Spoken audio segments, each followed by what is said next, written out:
I'm on my way to meet local rangers at the Broome Bird Observatory who regularly conduct mud surveys to check on the health of the bay.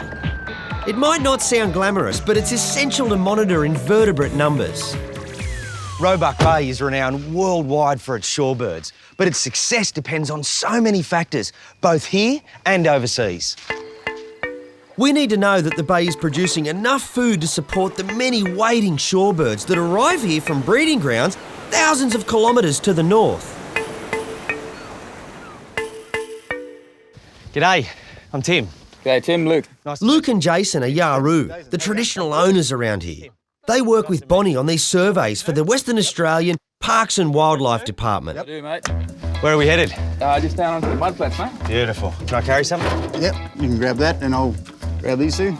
Righto, after you.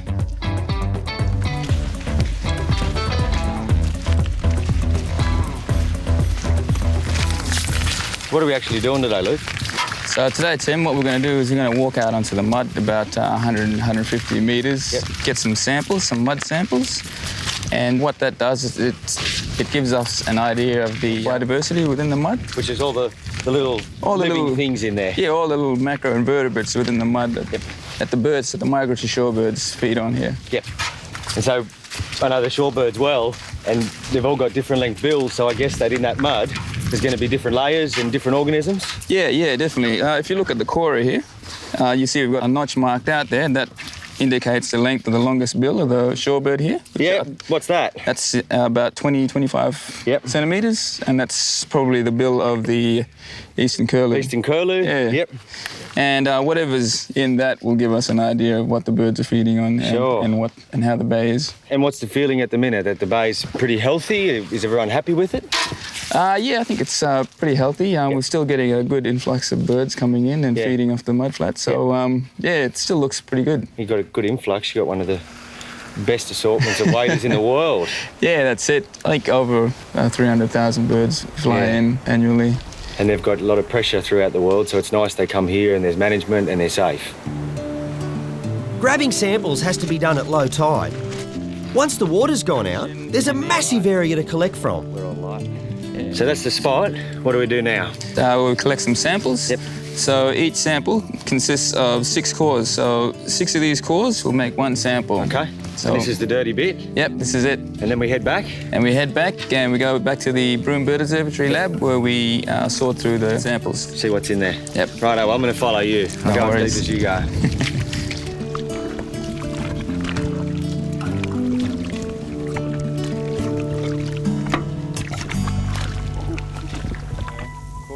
With every scoop, we're hoping to find a thriving population of invertebrates.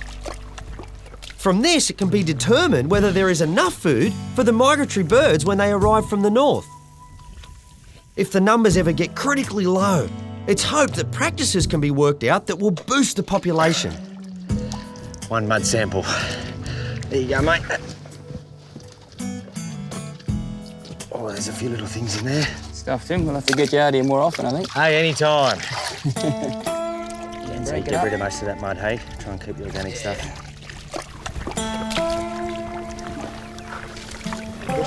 Righto. This is definitely harder work than I thought it would be. Wading through this quicksand-like mud in the harsh Broome heat is not a task for the faint-hearted. What do you got in there, Luke? Pippies, I know that one. A few pippies, you got a few dog whelks here as well. Dog whelks? The little snails. Yep. Yeah. Saw a few little wormy things earlier on. Okay. I don't want to sound ungrateful because I'm very happy to be here, especially with waders and their food. But this is dirty, hard work. Oh, it is, but a lot of fun. A lot of fun. Yeah. A lot of fun. No one's thrown mud at me yet. I've managed to do a pretty good job myself. Oh, yeah. With enough samples gathered, we're ready to bag the goodies and head in.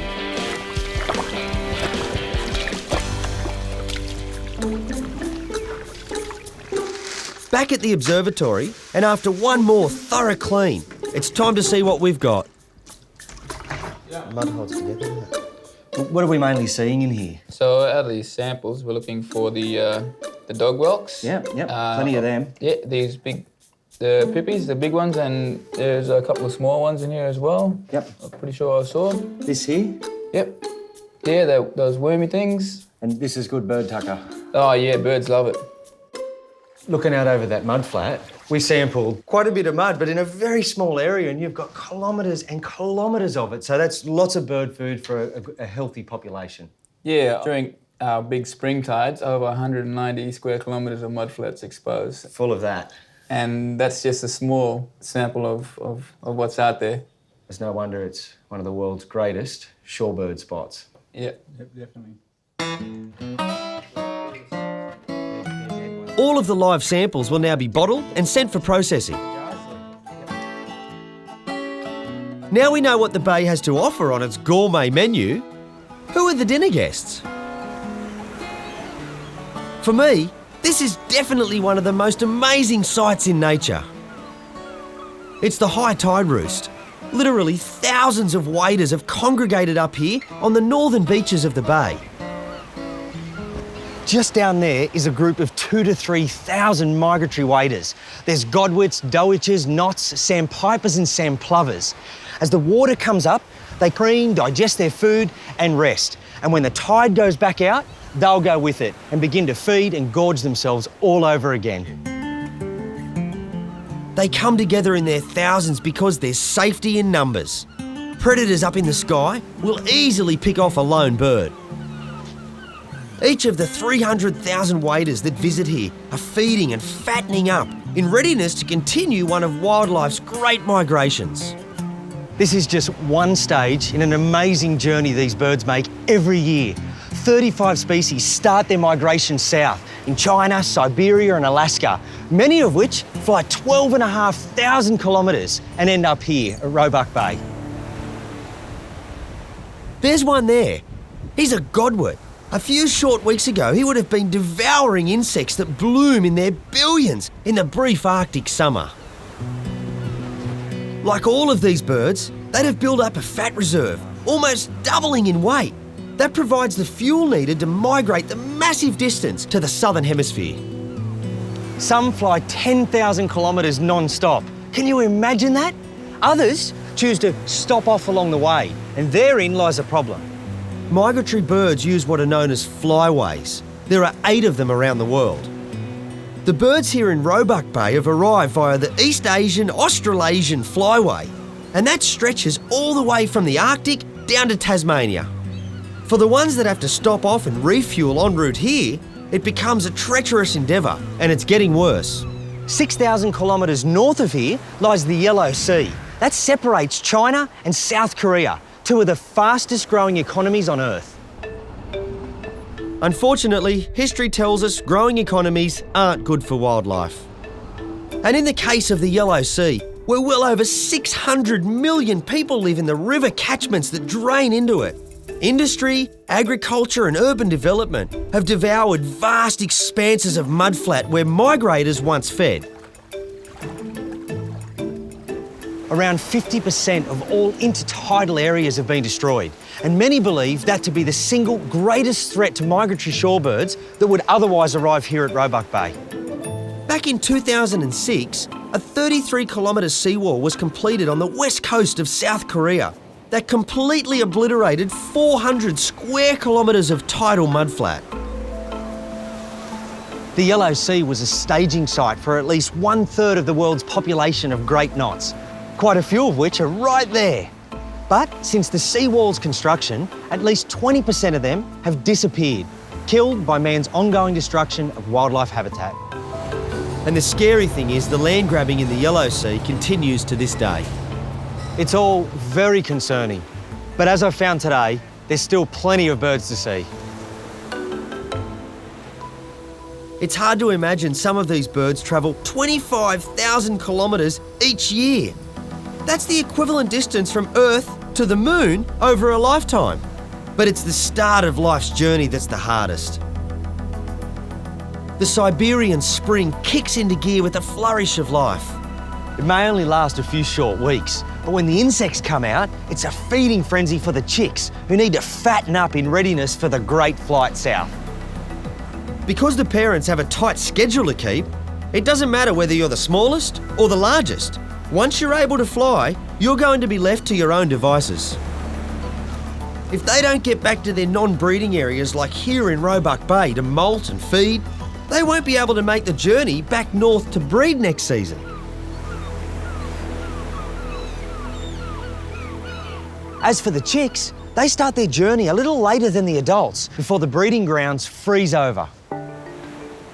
These birds' lives are run like clockwork. They have to be in order to survive. The view here may look pristine, and although the wildlife isn't an immediate threat, there are concerns about the health of the bay. Runoff and polluted groundwater coming from Broome itself enters the bay directly through stormwater drains. And that wastewater entering the bay causes an algal bloom, a blue-green algae that forms thick mats or clumps made up of fine hair-like strands. The trouble with this stuff is it wrecks everything in the bay the wildlife relies on to eat. Everything from the invertebrates in the mud to the seagrass that feeds the local populations of dugongs and turtles. It's not as obvious as a 33-kilometre seawall that obliterated feeding grounds that have served as staging posts for migratory birds for thousands of years. But these blooms do give us a good idea of what mankind does to make life in the bay and oceans beyond problematic. Reduce them, and it's simple. You help the biodiversity of wherever you are.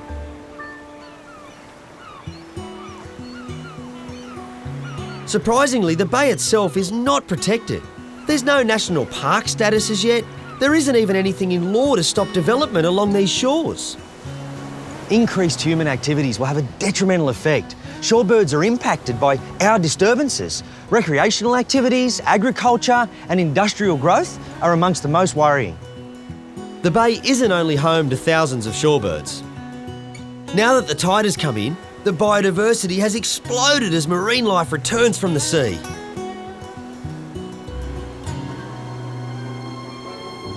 And it's in the bay that I'm hoping to catch a sighting of one of Australia's most recent discoveries. There's an aquatic mammal out there that was only recognised as a species in its own right 10 years ago. New mammal discoveries are extremely rare, so it got the zoological world very excited. Which is why in the past decade, research into this new marine animal has gone through the roof. To see the work being done, I've been invited along on one of the latest expeditions.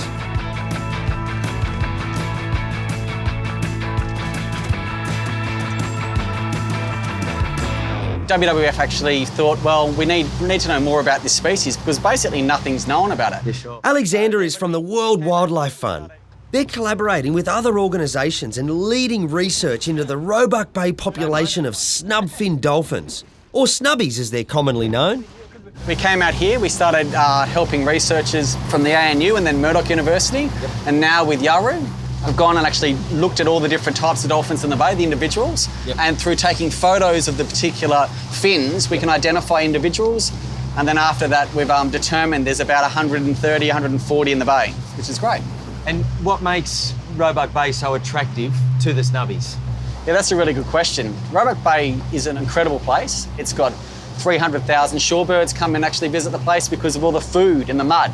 And so we believe that the reason why there's such a large population of snubbies here is because it's really productive. There's lots of food, not only for birds, but also for dolphins. And so this population occurs pretty much in this bay, probably filters further south into 80 Mile Beach. And yeah, this is their home. Now that I know a little more about their situation in the bay, I can't wait to spot one. As Alexander says, there's around 140 snubbies out there, but it's a big old place, so I reckon we've got our work cut out to grab a sighting. But the boys tell me conditions are perfect for the dolphins, so fingers crossed.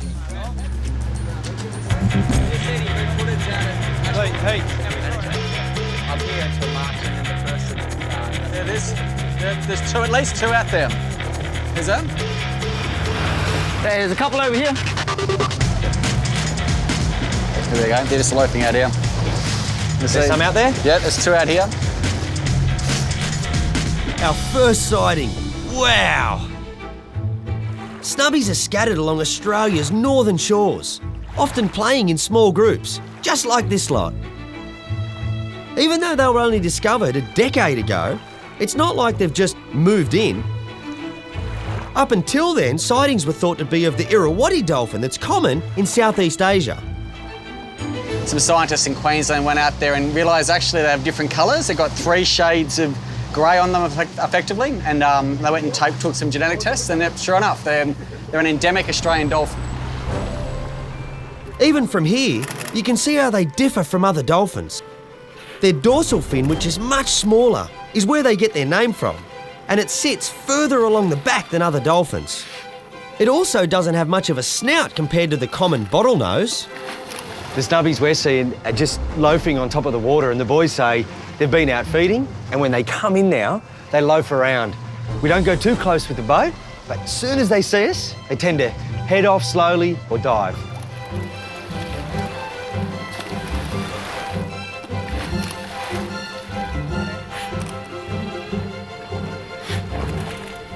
Jahani is one of the Yarroo Rangers who are committed to the protection of snubbies in the bay. What are the biggest threats to them in here? In here, well, you got the other things like sharks and stuff like that, but you got the dinghies and that with their props. Yeah. Some people just aren't careful and they don't realise what's in front of them and they end up hitting them, you know.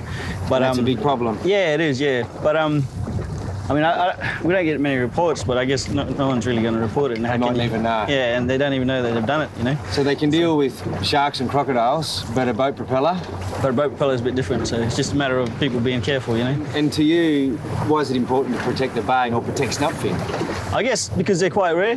The snubfin dolphins are quite rare, so we got a passion for looking after everything anyways, you know. That's just who we are. But yeah, I guess because they're rare, we want to make sure that they're looked after. Yeah. And you can understand them more and learn about them. It's nice out here. We just want to keep it that way.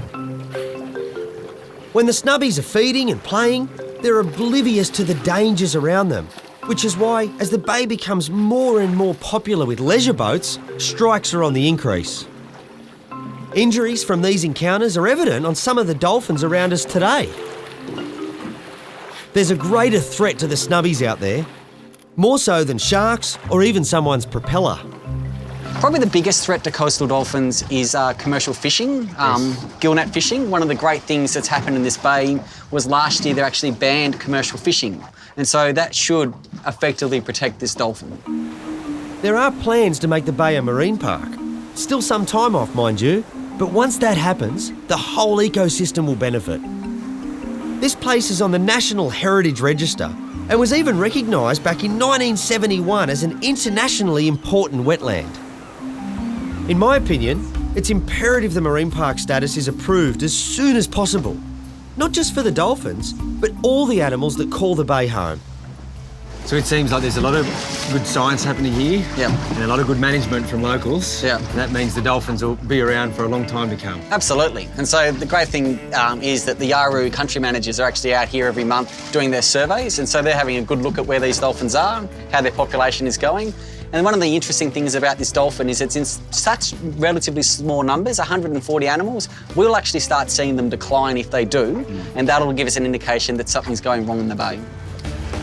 The signs are looking good for one of the world's most recent discoveries. It's encouraging that there are so many dedicated people looking after this unique mammal. See you later, fellas. Thanks for the day. No worries. Good on you. It's a great program that'll undoubtedly benefit the wildlife that call Roebuck Bay home.